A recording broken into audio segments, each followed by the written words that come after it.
Estamos en Soluciones conversando en esta oportunidad con el psiquiatra César Sánchez Bello. Él es especialista además en todo lo que tiene que ver con el juego patológico. Viene trabajando en esta área desde el año 1982. Estamos hablando justamente de este tema, la ludopatía. ¿Cuáles son sus causas, sus consecuencias? Y al ser una adicción comportamental, se entiende que pues no puede llegar a superarse quizás, pero sí se puede tratar.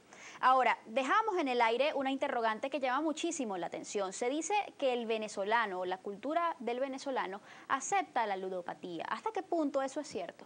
No, no es cierto. Acepta los juegos de azar, que es otra cosa, y eso también es relativamente nuevo.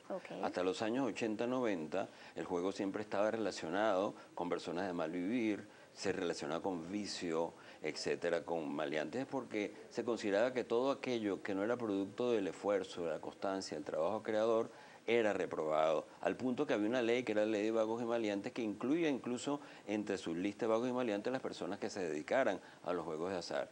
¿Qué ha pasado? Que, igual que en todo el mundo, que a partir de los años 70, 80, 90 en Venezuela empezó a haber una tolerancia, una aceptación. Nuestros gobiernos necesitaban dinero, recursos y apelaron a los juegos, y los impuestos generados por esta actividad pasaron a enriquecer las arcas de nuestro Estado. Entonces empezó poco a poco un proceso de aceptación y de legalización de distintas formas de juegos de azar. En consecuencia, un aumento en la oferta de juegos. Entonces, ¿qué pasó? Ya para el siglo XXI, ya toda una generación de jóvenes ha crecido bajo un clima de juego legalizado, de tal manera que ya los juegos son vistos con naturalidad y aceptación. Pero estamos hablando de los juegos de azar en general porque es cierto que forman parte de nuestra cultura.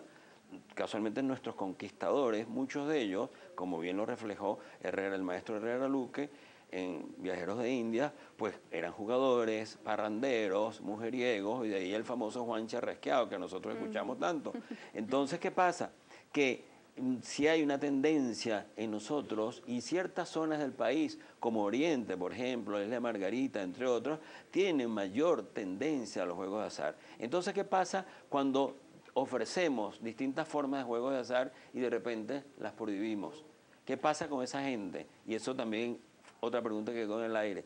Vamos a buscar a dónde seguir jugando. Y de allí que empezó la proliferación de otras actividades de juego que sí no están reguladas y que sí no cumplen con lo establecido, porque hasta ahí no llega a los alcances de casualmente una providencia sobre juego responsable, que son la Providencia 58, entiendo. Sí, que son los centros hípicos, que son los parlays, los centros de apuestas deportivas que proliferan a lo largo y ancho del país, donde muchos de ellos incluso también existen máquinas traganíqueles, existen también salas donde hay máquinas traganíqueles, cafeterías donde hay máquinas traganíqueles que son ilegales, y que va igualmente como proliferación de garitos, o sea, salas de casinos y de bingos ilegales, donde acude la gran mayoría de las personas a participar en esos juegos de azar. Lamentablemente no se pagan impuestos, no hay control sobre los mismos, no, hay menores de edad, igualmente hay la posibilidad en las apuestas de deporte que haya influencia sobre nuestras actividades deportivas,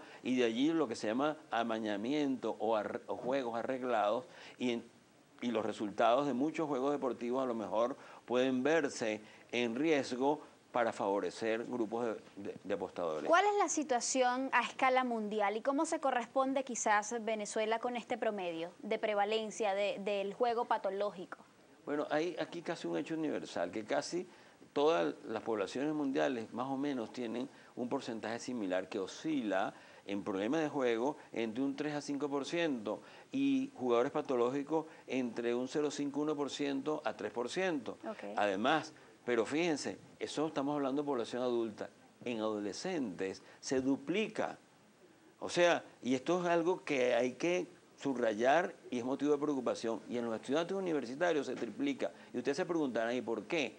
Esto está en directa relación con el auge de los juegos de póker, que en los últimos años ha habido una promoción a través de distintos medios de comunicación social, de concursos y de juegos de póker, donde se ve a jóvenes ganando grandes cantidades de dinero, incluso atletas famosos, personajes de la farándula internacional, que participan en estas actividades y que incluso a través de internet ofrecen enseñar gratuitamente, entre comillas, a jugar póker, y luego después le dan crédito gratis, y luego después viene todo un proceso donde lamentablemente... ¿Significa, César, todo esto que la ludopatía está disminuyendo la edad en la que se presenta como patología?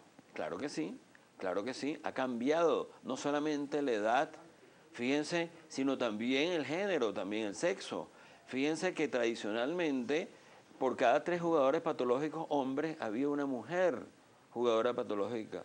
Sin embargo, con los cambios de roles tradicionales, hoy la mujer tiene la independencia, la autonomía, produce, y de ahí también ha aumentado su tendencia en los juegos de azar, de tal manera que los estudios epidemiológicos han ido disminuyendo de tal manera que ahora hay una relación de 1 a 1.